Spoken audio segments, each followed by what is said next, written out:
¿Cómo están? Un programa más, hoy miércoles 21. Esperamos siempre, cada semana que termina nuestro programa, con ansias de que empiece el siguiente. ¿Cómo estás, Luciano?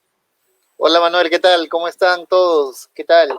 ¿Cómo están todos nuestros televidentes también? Un nuevo miércoles aquí junto a ustedes con varios temas interesantes por tocar el día de hoy, ¿verdad Manuel? Sí, sí, efectivamente. Hoy, como todos los miércoles, tenemos un invitado, nuevamente un invitado de lujo, ¿no? Ya lo vamos a presentar más adelante, pero se trata de Alfredo Ishiguro, quien dirige la escuela Chihei, ¿no? Ya vamos a hablar un poquito más con él en unos minutos más, pero mientras tanto, vemos hoy por hoy, Luciano, que el tema político está caliente. Candente. Caliente y candente, efectivamente, ¿no? Entonces, cuando suceden estas cosas, bueno, definitivamente hay muchas distorsiones en todo sentido, ¿no? Por ahí leí hoy día a alguien en Twitter que ponía, ya quiero que sean las elecciones del 6 de junio porque ya estoy cansado de pelearme con amigos, con familiares, ¿no? Con el bodeguero, ¿no? Entonces, definitivamente Sí, ocasiona este tipo de cosas.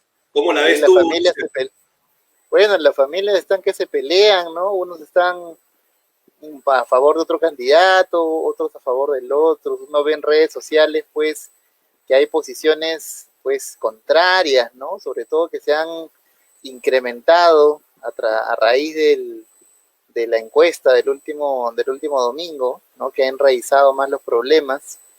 Inclusive he visto que hay otras movidas, ¿no? De una posible invalidación de candidaturas, así que creo que se viene una coyuntura política bastante candente y por tanto, como tú sabes mejor que yo, Manuel, también la coyuntura económica va a tener una afectación, ¿verdad?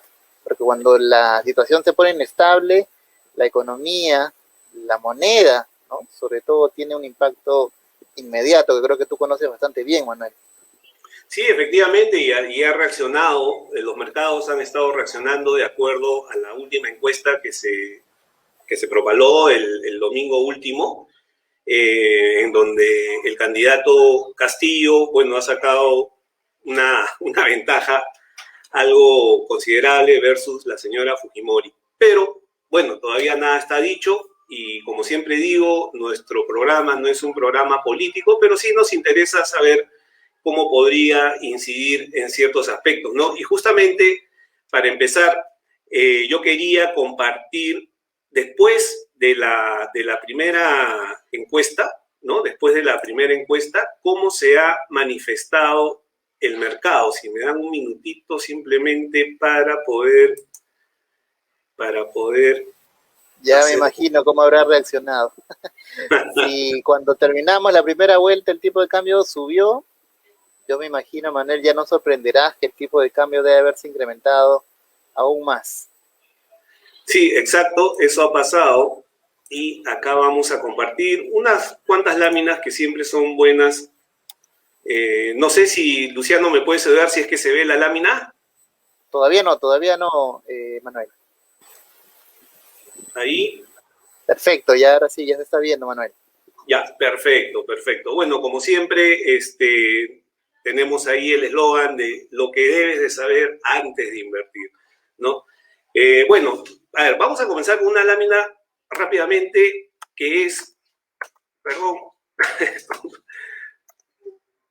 ahí está.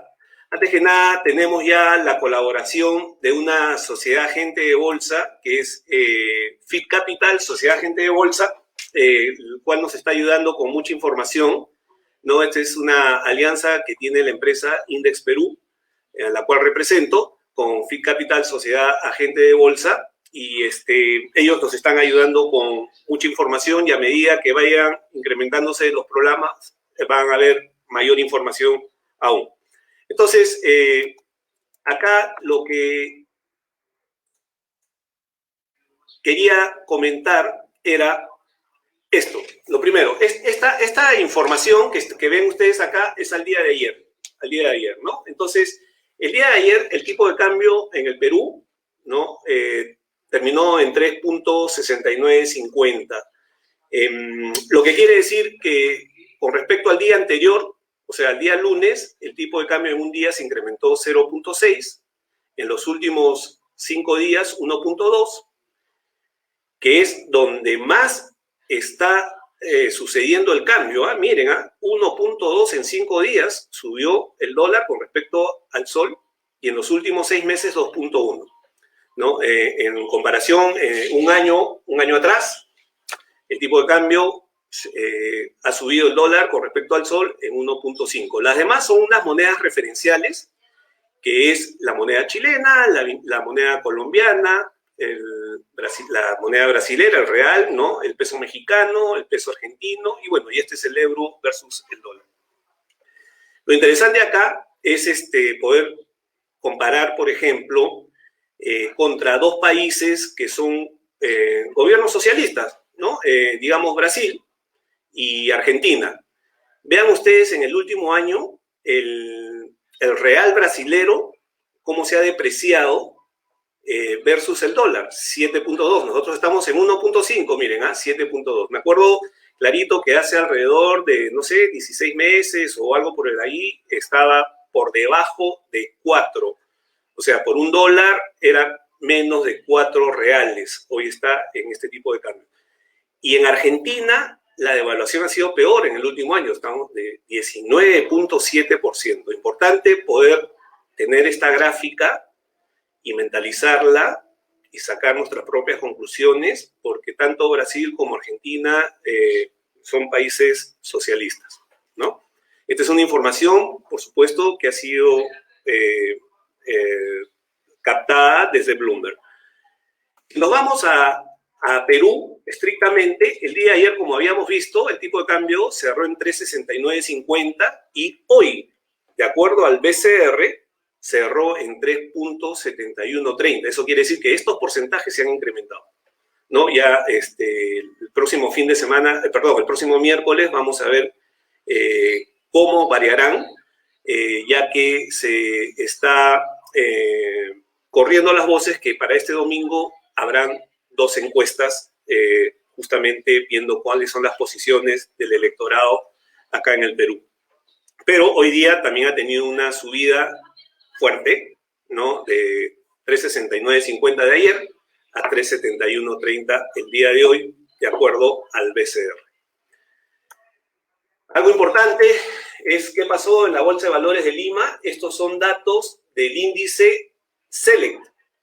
¿Y por qué considero mejor el índice Select que el índice general de la Bolsa de Valores de Lima? Porque el índice Select es donde se comercializan o se negocian los valores más líquidos, ¿no? Entonces, eso es muy importante.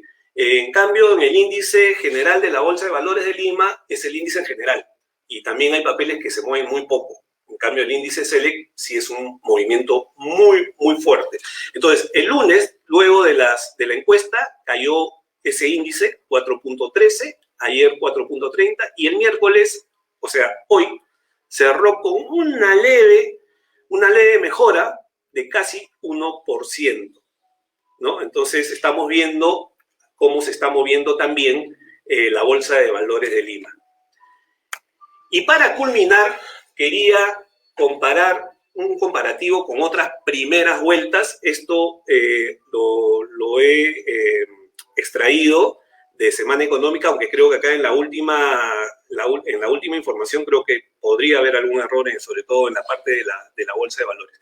Pero, ¿qué pasó en el 2006, cuando quedan García versus Humala?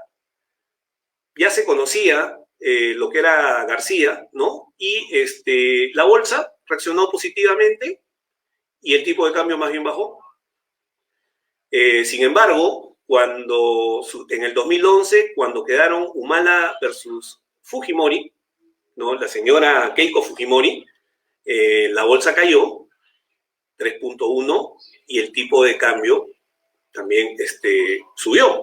O sea, subió, ¿no? En comparación a la anterior elección, que fue al revés, ¿no? La bolsa de valores subió, el tipo de cambio cayó, acá fue netamente al revés.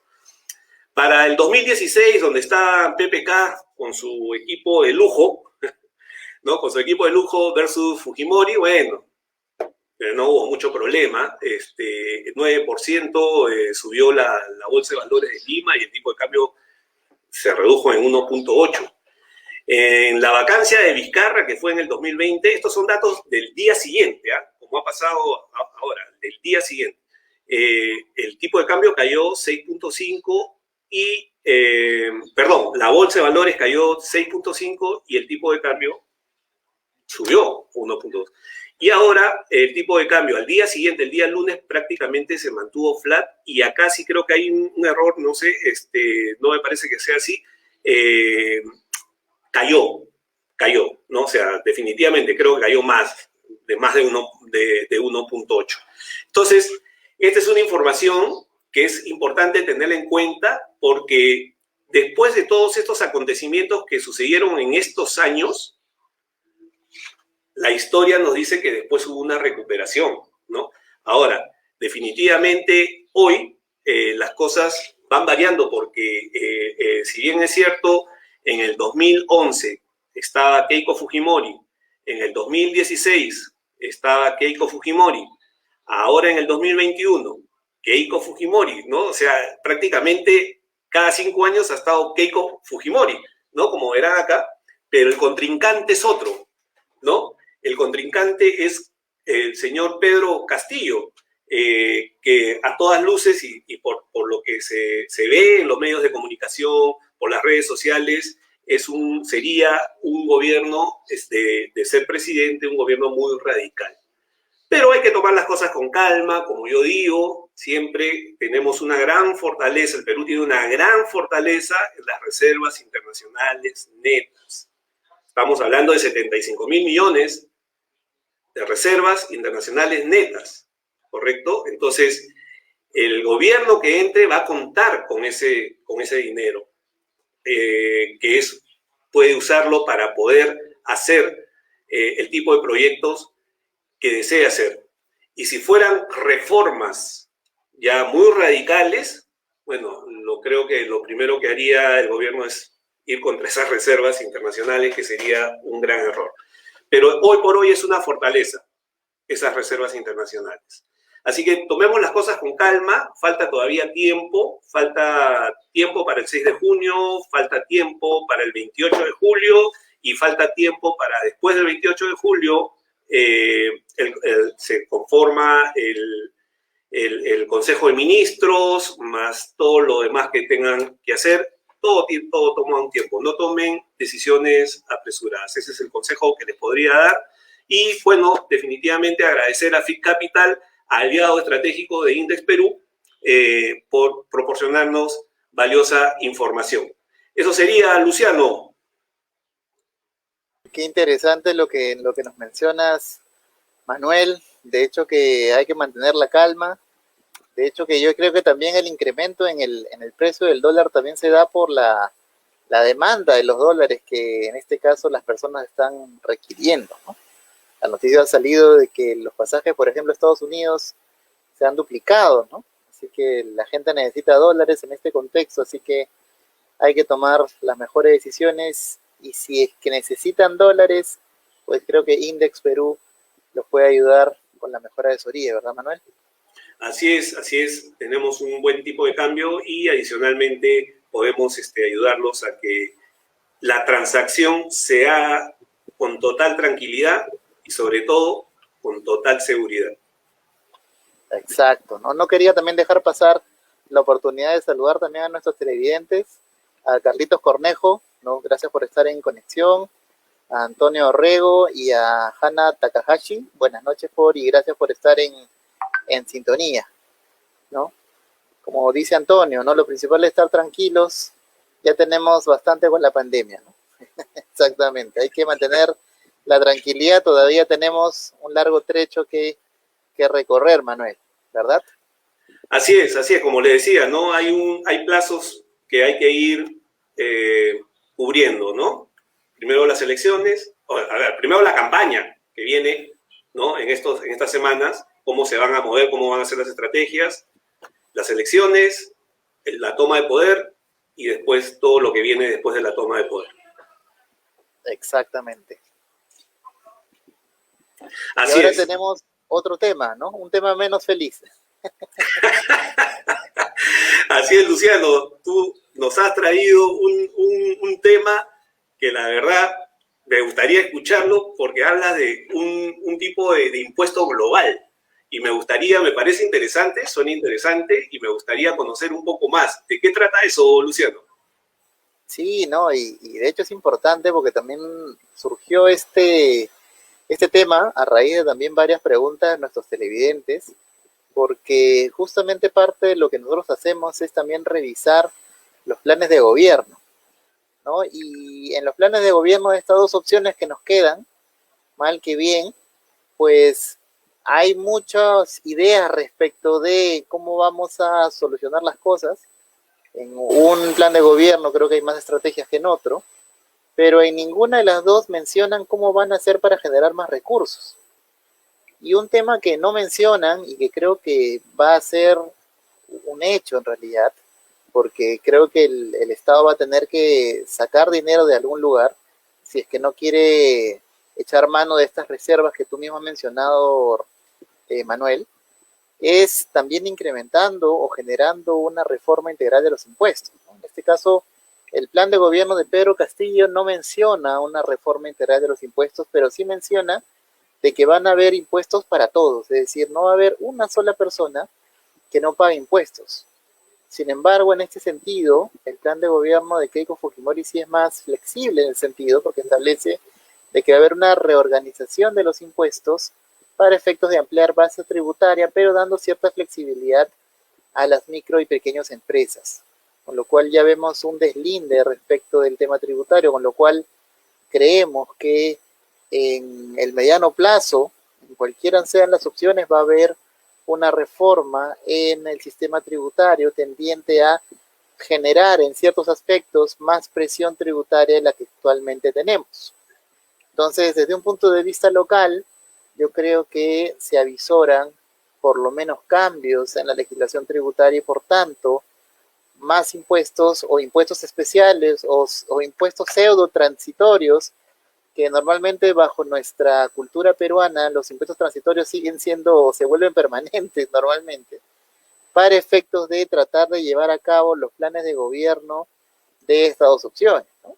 Como tú sabes, Manuel, la ejecución de estos planes de gobierno, pues por lo menos la ejecución del plan de gobierno de Pedro Castillo equivale más o menos a 72 mil millones de soles, mientras que la de Keiko más o menos 20.000, y la pregunta es de dónde va a obtener ese dinero.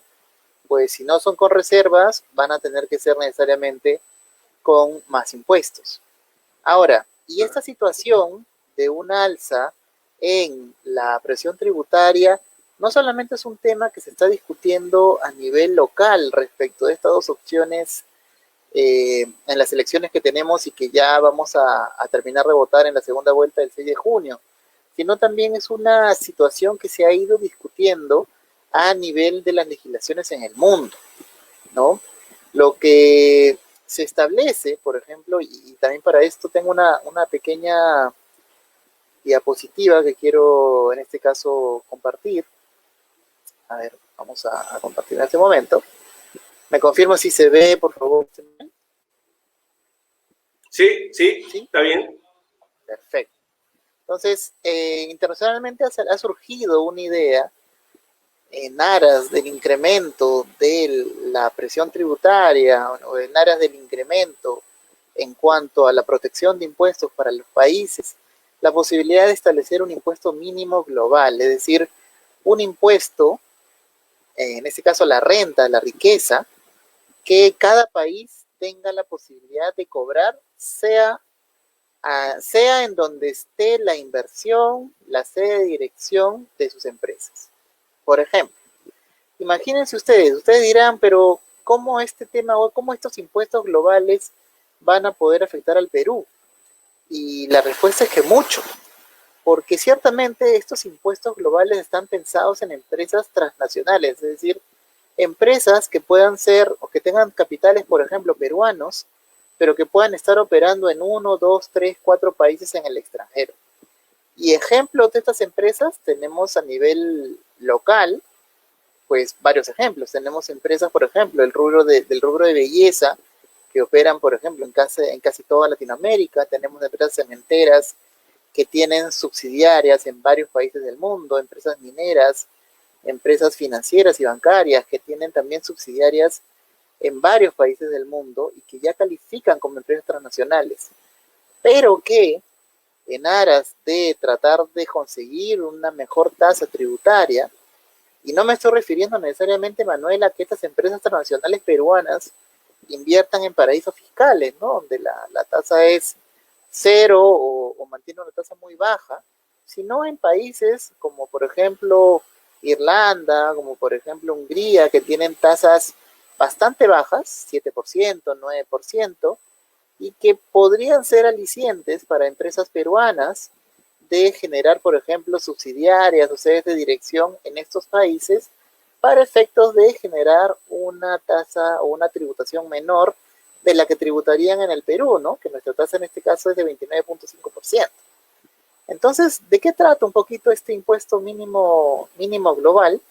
Trata de que el Estado peruano, así como los países que adopten estos acuerdos internacionales, pues generen que respecto de todas sus empresas denominadas transnacionales o internacionales, sea donde puede que estas operen, imagínate que van a operar en Irlanda y pagan una tasa de 8%, pues la diferencia entre ese 8% que pagan en este país, por ejemplo Irlanda, versus el 29.5% que pagan en Perú, pues sea una suerte de impuesto extraordinario que ellos tendrían que regularizar en el Perú para efectos de que no se beneficien de operar en legislaciones con tasas impositivas menores.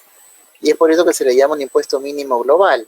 ¿Qué significa esto? Que sea donde sea que una empresa tenga sus inversiones, va a pagar como mínimo el impuesto que debería pagar en su país de origen, es decir, en este caso 29.5%. ¿Y por qué se ha previsto esto? Porque, como ves en este gráfico, Manuel, en el transcurso de los años se ha visto que las tasas del impuesto a la renta en los países, tanto a nivel global como a nivel de África, Asia, Latinoamérica, entre otros, han ido bajando paulatinamente. ¿Y esto por qué se da? Por justamente también un ánimo de hacer una suerte de competencia.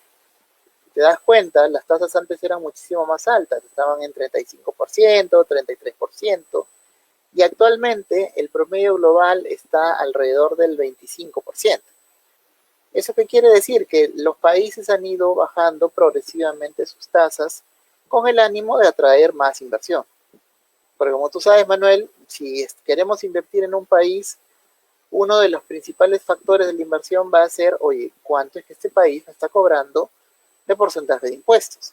Si es que estamos en un país más o menos estable, en donde las reglas están claras y hay un panorama de previsión respecto del retorno de mi inversión, y adicionalmente tengo una tasa más baja de la que tengo en mi país de origen, pues va a ser un incentivo para que las empresas decidan invertir en uno u otro país.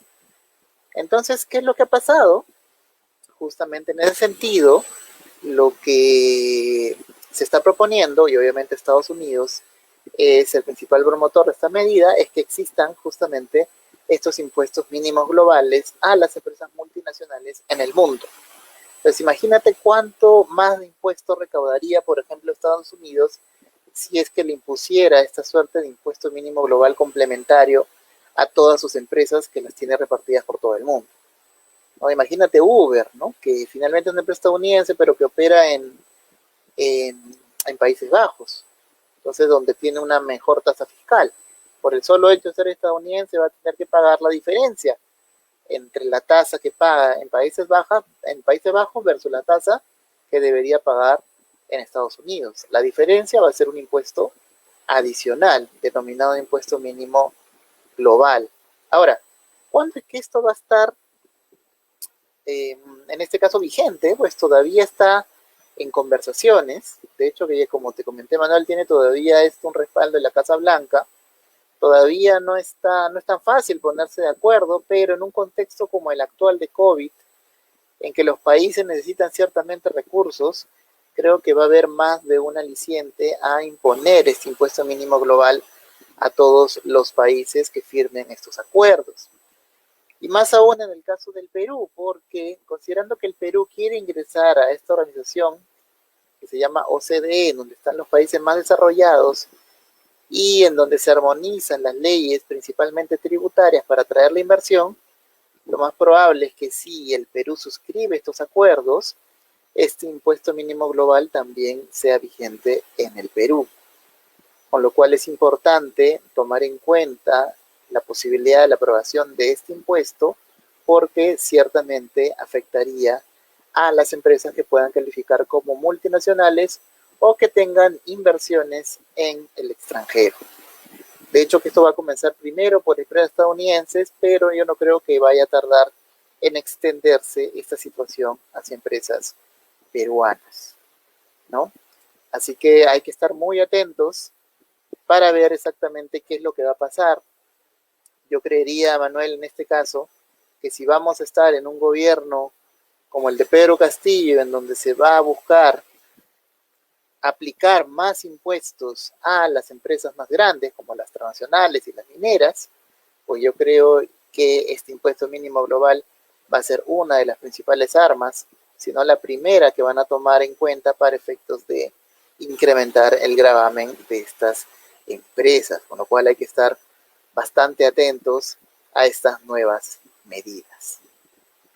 Interesante, Luciano, ¿eh? De verdad que sí, definitivamente.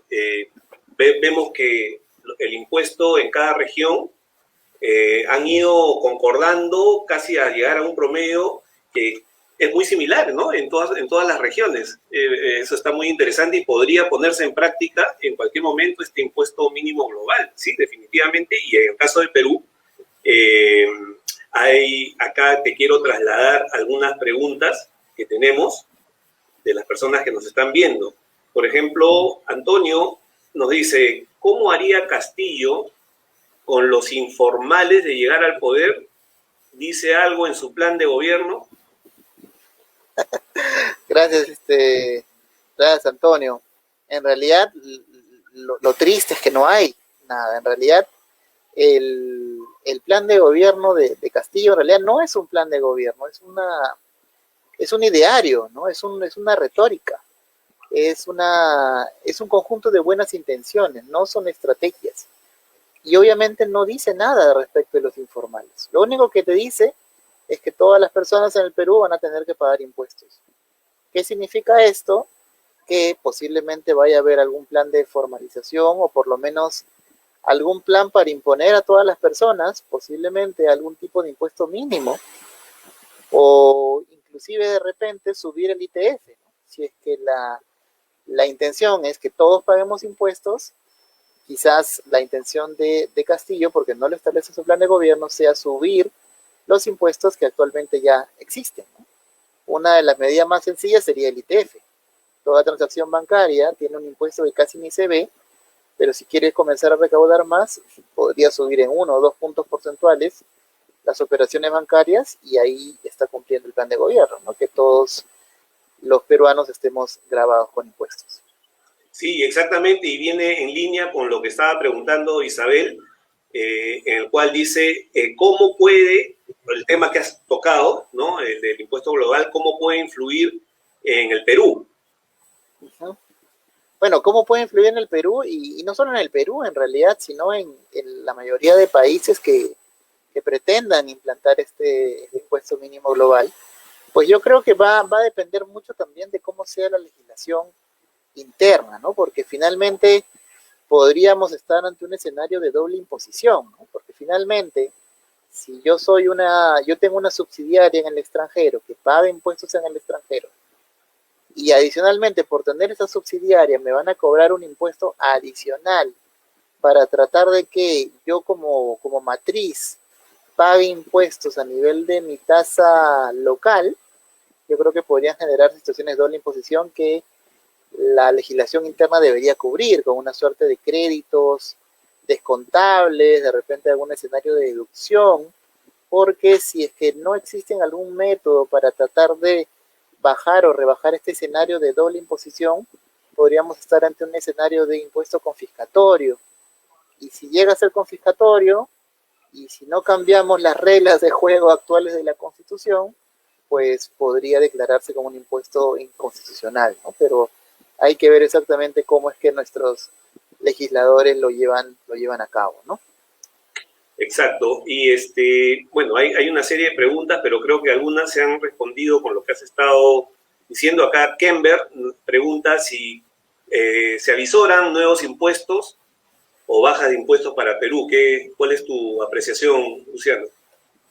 Gracias, Kember, por la pregunta. En realidad, de los planes de gobierno no se avisoran bajas de impuestos. Es más, lo que yo creería es que se avisoran altas o alzas de impuestos, principalmente a las empresas. Y yo creo que también se avisoran cambios en el régimen que tienen las empresas, ¿no? Actualmente tenemos 4 regímenes para las empresas. Yo creería que debería haber una simplificación tributaria para que en lugar de que tengamos 4, tengamos por lo menos 1 o tengamos 2 bien diferenciados y mejor estructurados, pero no veo a corto plazo una rebaja en los impuestos. Sí, y Berta, bueno, Berta hace una reflexión, ¿no? Ella piensa que sí va a haber un incremento de impuestos y los dueños de empresas grandes no aceptarán y llevarán su capital al extranjero, y también nos dice que nadie va a querer crear empresas, ¿no? Y bueno, acá esa es una reflexión que hace Berta. Ricardo Ben dice, si se le ocurre estatizar la banca, habría que mover los ahorros a algún banco extranjero. Y otro gran problema es sobre la contaminación ambiental y la protección de la flora y fauna.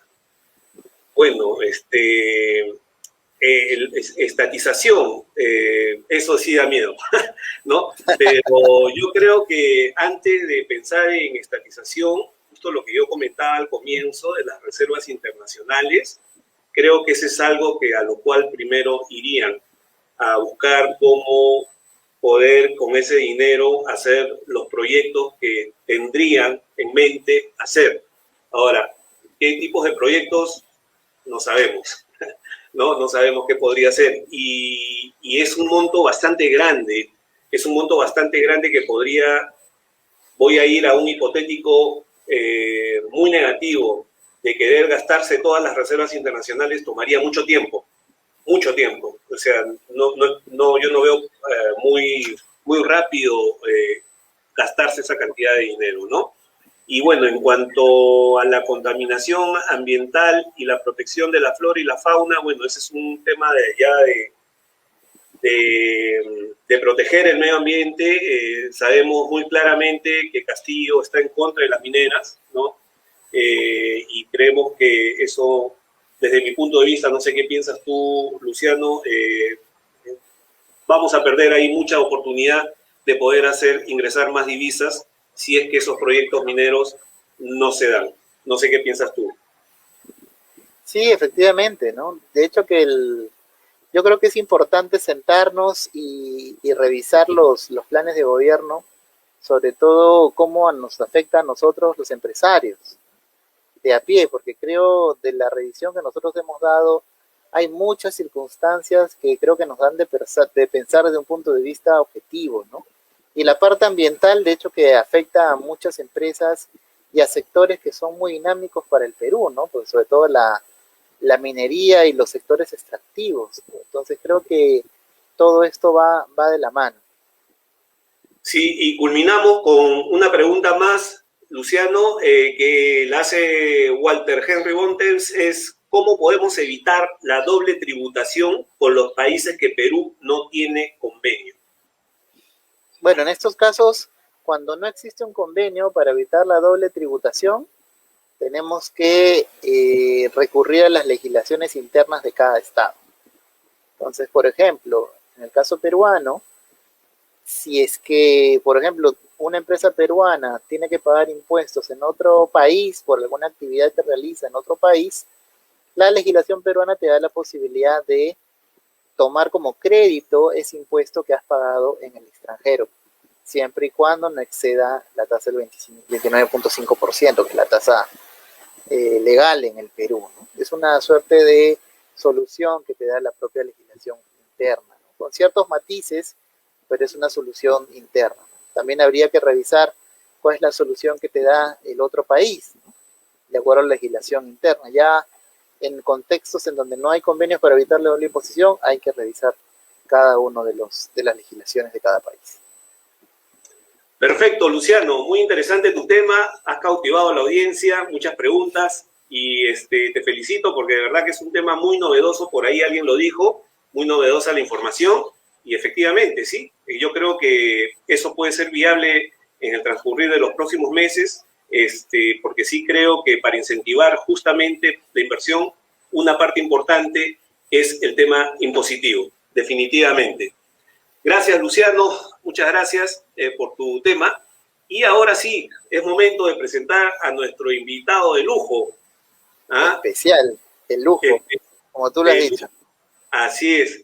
Estamos hablando nada más y nada menos que de Alfredo Ishiguro. Y Alfredo Ishiguro es un instructor de la escuela Chihei. Él nos va a contar un poco más porque realmente es un tema muy interesante el que va a tocar porque habla, según nos estaba comentando, cómo influye la corporalidad en la negociación, ¿no? Él, adicionalmente, a través de un método amigable que él ha diseñado, ¿no? Ayuda a que mejoremos nuestra salud física y mental y también a que le pongamos más énfasis al trabajo en equipo, que es sumamente importante. Entonces le damos la bienvenida a Alfredo, ¿no? Y yo, si me permites, Luciano, quisiera empezar esto preguntándole que nos defina un poco de lo que es la corporalidad, ¿no? Exactamente, ¿cómo se define la corporalidad, estimado Alfredo? Buenas tardes. Buenas tardes, Manuel. Buenas tardes, Luciano. ¿Cómo estamos? Ahí los estaba escuchando todo el programa. Estamos en un momento complicado, pero como les decía, toda la vida es negociación, ¿no? Y entonces siempre negociamos desde que nacemos hasta que morimos, todo es negociación. Entonces, esta negociación comienza dentro de nosotros y va fuera de nosotros. La realizamos con nosotros y con lo que nos rodea, ¿ya? Entonces, yo enseño Tai Chi del estilo Chen y lo he orientado hacia la gestión de emociones. Dentro de esa gestión de emociones, uno de los talleres que vemos es el taller de sensibilidad. Entender que la única forma que tú puedes relacionarte de una manera con mucho mayor probabilidad de éxito con el medio que te rodea es a través del equilibrio. Primero, el equilibrio es uno, no hay esta idea de equilibrio mental y equilibrio físico, no, el equilibrio es uno. O sea, y lo otro es la sensibilidad para con tu medio ambiente. Eso es lo que te va a permitir tomar las mejores decisiones. Ahora, en todo esto, ¿cómo trabaja la corporalidad? Nosotros, a través del Tai Chi, lo que entendemos es que la base de todo es el equilibrio, pero para poder llegar a entender ese equilibrio tenemos que entender un concepto previo, que es la conciencia. Tenemos que ser conscientes de todo lo que sucede en nuestro cuerpo para poder manejar nuestro cuerpo de la mejor manera. Para que todo aquello en lo cual nosotros no intervenimos conscientemente, nuestro corazón, nuestra digestión, nuestros procesos regenerativos, funcionen de manera óptima. Entonces, todo esto es maravilloso y lindo. ¿Cómo lo hacemos? Lo hacemos a través de la unión de tres cosas. Uno es el ejercicio físico, dos es la respiración y tres, llevar la mente al estado meditativo. Bien. Entonces, esas son nuestra receta mágica. Como le digo a todos en todas las clases, lamento informarles que aquí no hay magia, solamente hay puro esfuerzo. Hay sangre, sudor y lágrimas. Nada más. Sí, exacto. Mira, qué interesante eso.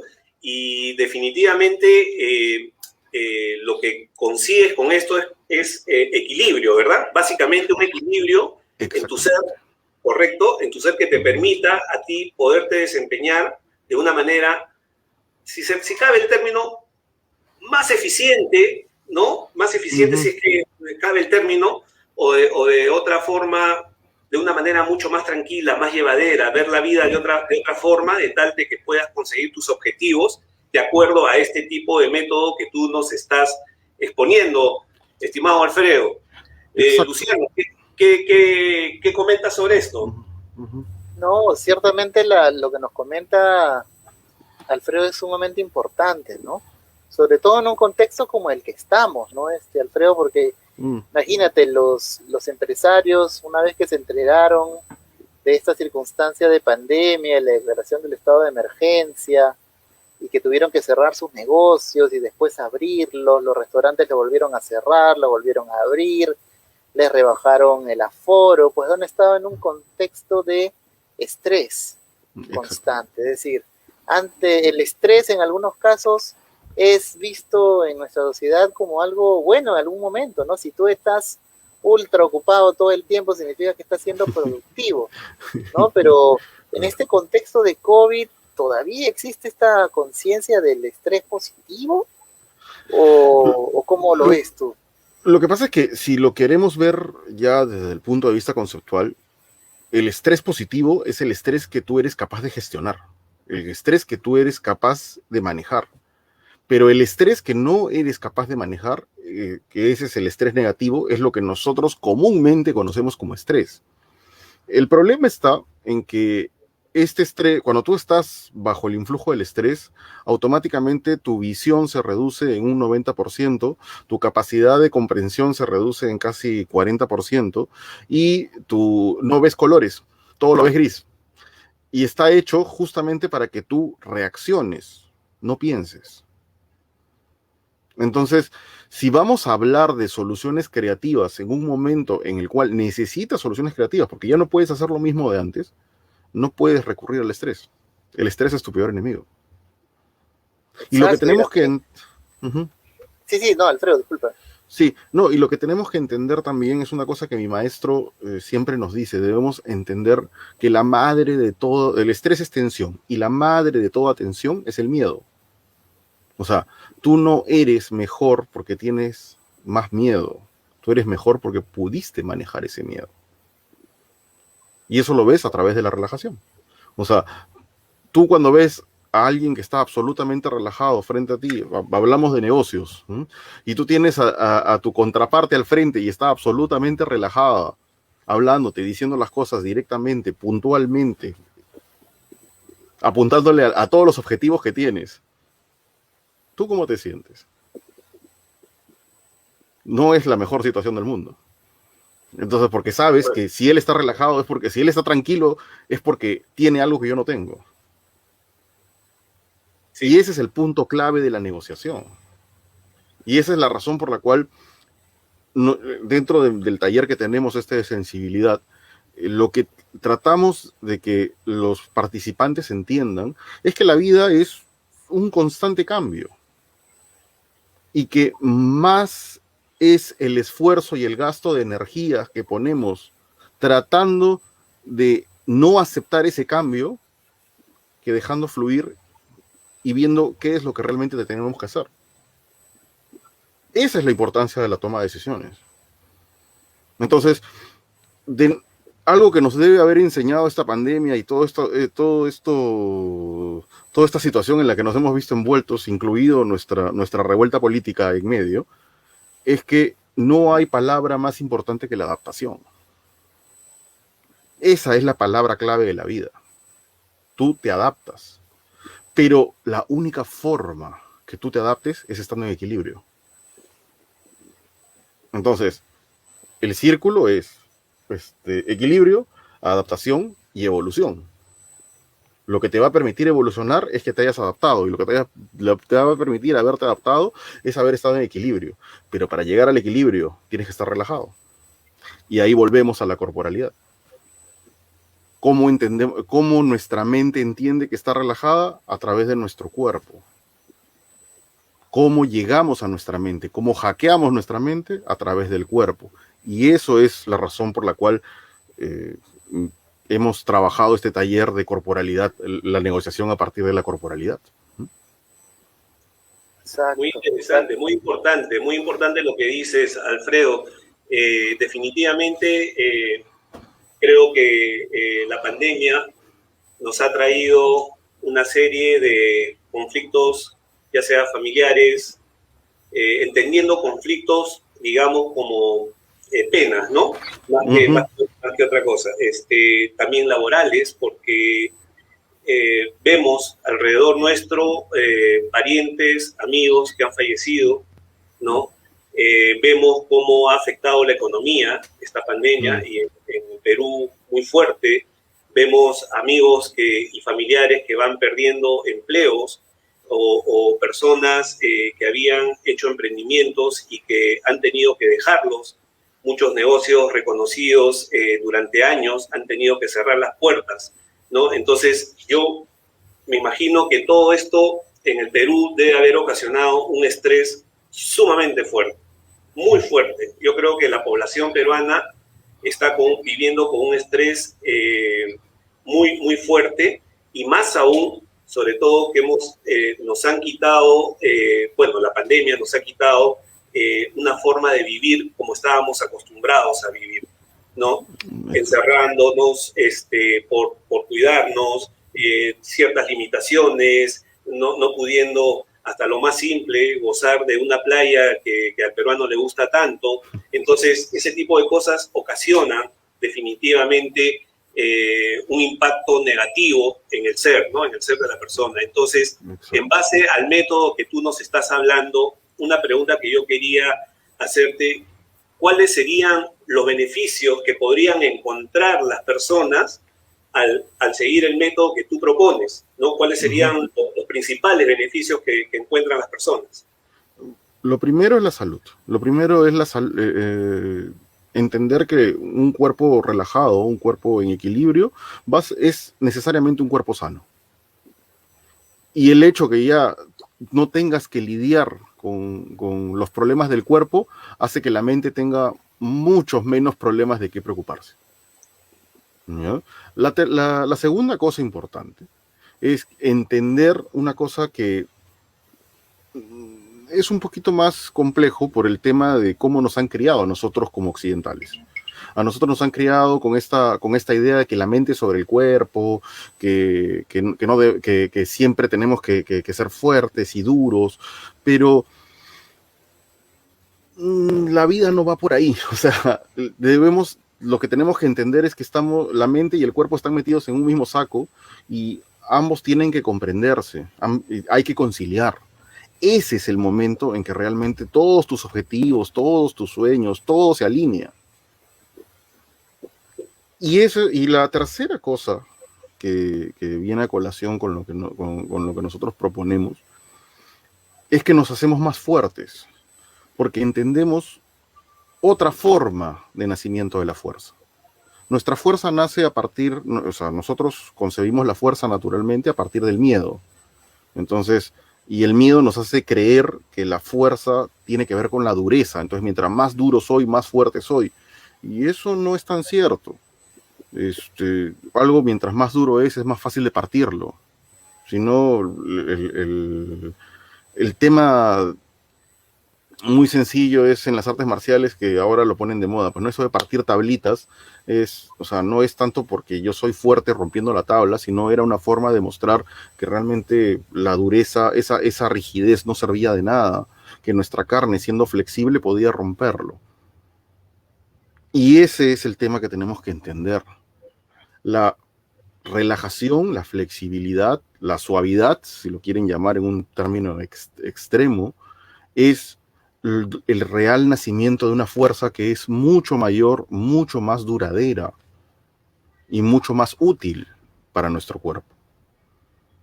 Es una fuerza que nos va a permitir entender desde una postura absolutamente calmada y relajada lo que está sucediendo a nuestro alrededor, y eso nos va a permitir trabajarlo con tres virtudes que están intrínsecas en el Tai Chi, que son la amabilidad, la, la gratitud y el equilibrio.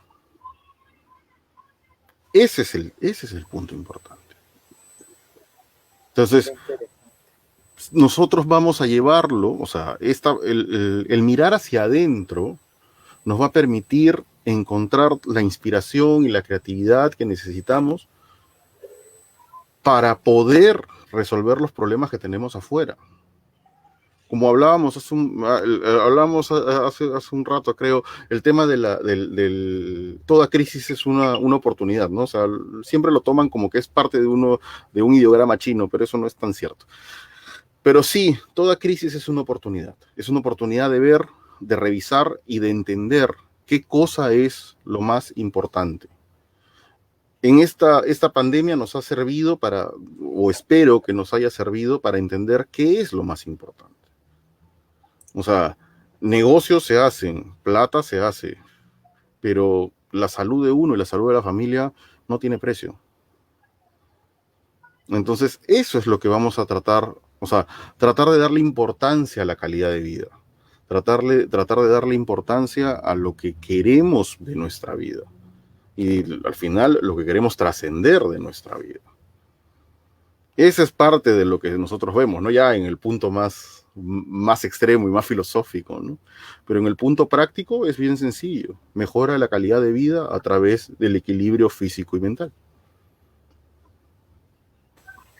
Interesante, ¿no? Y muy cierto lo que tú dices, Alfredo, que en este contexto tan complicado, el hecho de también estar, como nosotros le llamamos, bueno, coloquialmente, ¿no? Estar alineados, creo que nos puede ayudar mucho para efectos de tomar buenas decisiones, negociar bien, potenciar nuestros negocios.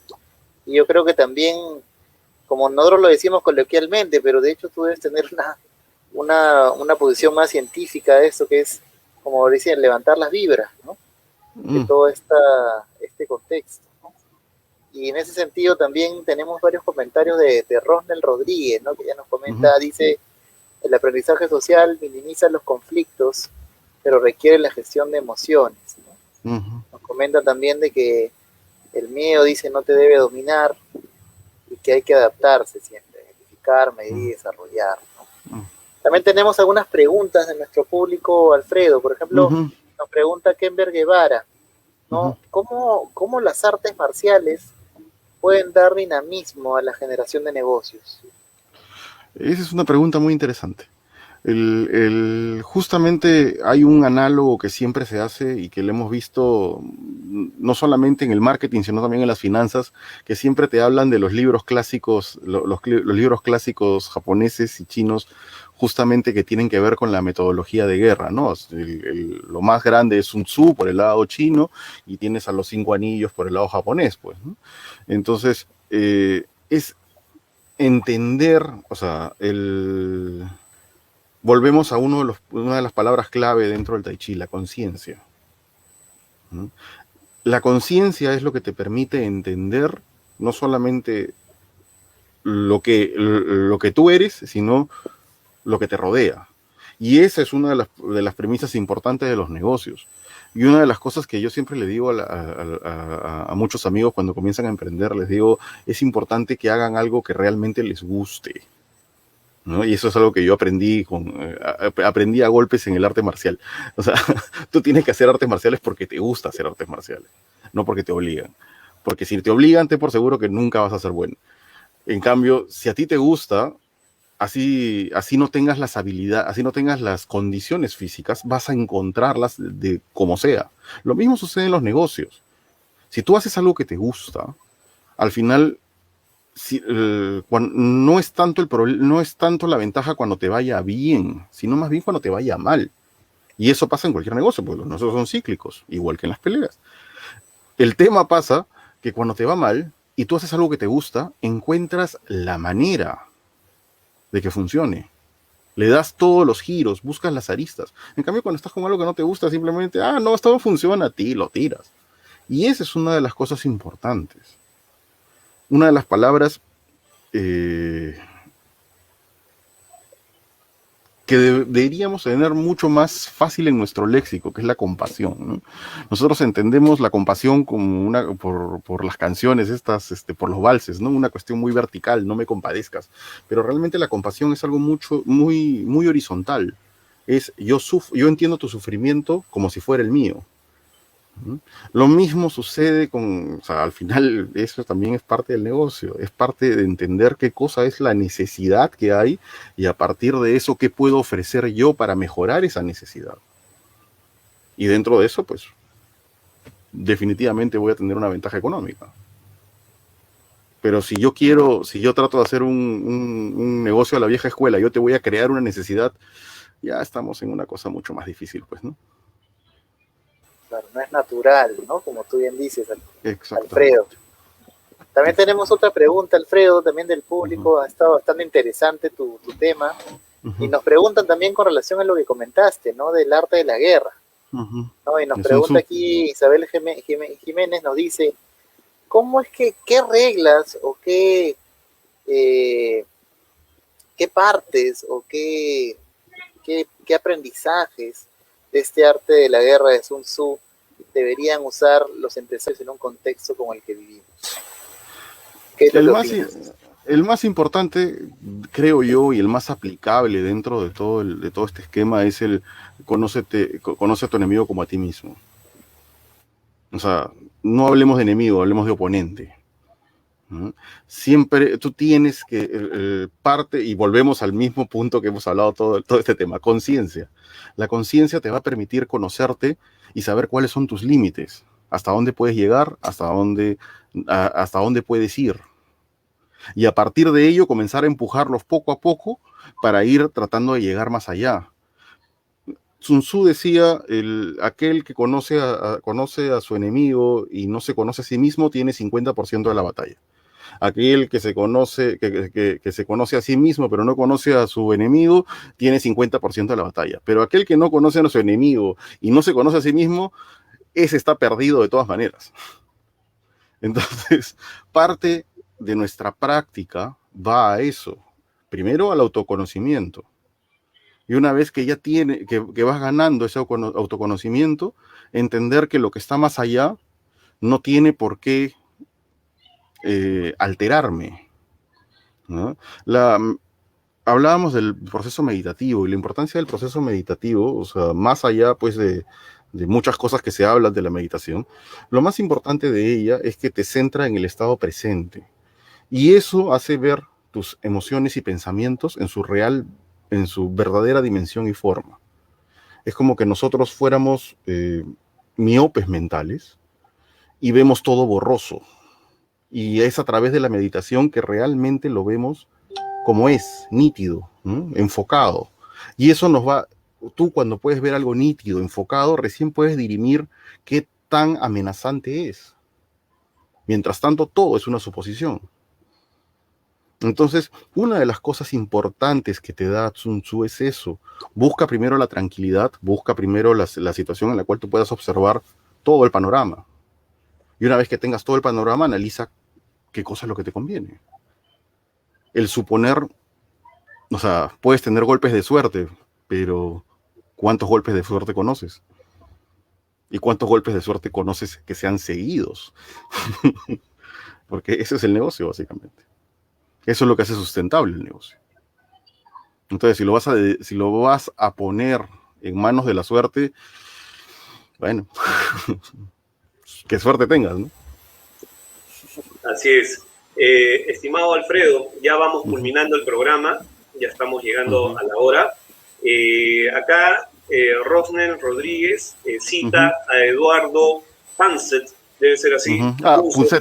Punset. Ajá. Okay, ajá, el catalán. Ajá. Sí, ok.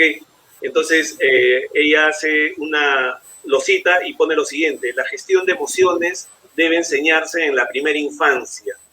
Allí se juegan el futuro de los niños, o allí se juega el futuro de los niños, y los padres no lo saben. ¿Qué opinas de eso? antes de culminar el programa, Alfredo. Sí, es verdad, pero también es verdad que nunca es tarde para aprender. O sea, deberíamos, o sea, ahí debería haber un condicional, se debería enseñar a los niños en primera infancia, definitivamente. Pero no por no por el hecho de que no te lo hayan enseñado no significa que estés condenado. Entonces, esa es la otra gran premisa que tenemos que entender. Y eso es algo que volvemos al punto. Tenemos que entender que la vida es cambio. Eso es todo. Y muchas veces las dificultades se deben más a nuestra renuencia al cambio que al cambio en sí mismo. Entonces, eso es lo más importante. Tenemos que aceptar el cambio, o sea, tenemos que aprender a fluir con el cambio. ¿Y cómo fluimos con ese cambio? A través de la sensibilidad. ¿Podemos aprender la sensibilidad viejos? Sí, sí podemos. Sí hay trucos nuevos para el perro viejo. Ok. Alfredo, agradecemos. Acá, antes de despedirnos, Isabel dice y pregunta si ofreces cursos. Yo voy a tratar de compartir en la pantalla los datos, pero si no los pudiese compartir, por favor, ella dice si esos cursos específicos pueden ser a empresas para que los empleados puedan aprovechar los beneficios del Tai Chi. Sí, tenemos talleres especializados, tenemos talleres cortos, sabemos lo que menos se detiene es tiempo, dirigidos a empresas que justamente estén buscando que sus colaboradores mejoren su calidad de vida, ¿no? Tenemos también las clases abiertas para el público en general, que son en las mañanas y en las noches. Y bueno, ahí tienen la página web, tienen el teléfono y tienen correo. Lo pueden ubicar en cualquiera. Perfecto, Alfredo. Muchas gracias por tu participación. Hemos aprendido mucho de la labor tan loable que haces y la verdad que estoy pensando meterme en un taller contigo. De todas maneras. Gracias. No, sí, de todas maneras, las puertas abiertas. Gracias. Muchas gracias, Alfredo. Hasta la próxima. Nos vemos a ustedes. Gracias. Bueno, Luciano, ¿qué te pareció la entrevista con Alfredo? Muy interesante, Manuel. Creo que vamos a tener que dedicarnos un poco al Tai Chi, a alinear nuestras vibras para efectos de tomar las mejores decisiones, sobre todo en este contexto político, económico tan cambiante, ¿no? Así que de todas maneras invitamos a nuestros televidentes a contactarse con Alfredo y a generar un cambio, ¿no? en sus vidas. Así es. Y la otra semana, como decían, también viene. La próxima semana tenemos otro invitado de lujo. De lujo también. Sí, como todos los que han pasado por aquí. La próxima semana vamos a hablar de fondos privados, fondos públicos, pero sobre todo para que nuestros inversionistas, los que quieren incursionar en inversiones, puedan saber las diferencias sustanciales que hay entre un fondo inmobiliario, un FIRBI y un FIBRA, y cómo es la estrategia de inversión en cada uno de ellos. Eso será la próxima semana, ya les anunciaremos quién será el invitado y los esperamos la próxima semana. Muchas gracias por estar ahí y muchas gracias por todas las preguntas que hemos recibido. Lo apreciamos mucho. Perfecto, muchísimas gracias a todos y nos vemos el próximo miércoles a las 6 de la tarde. Así es. Buenas tardes, Manuel. Buenas tardes a todos. Buenas tardes, buenas noches con todos. Gracias. Buenas noches. Gracias.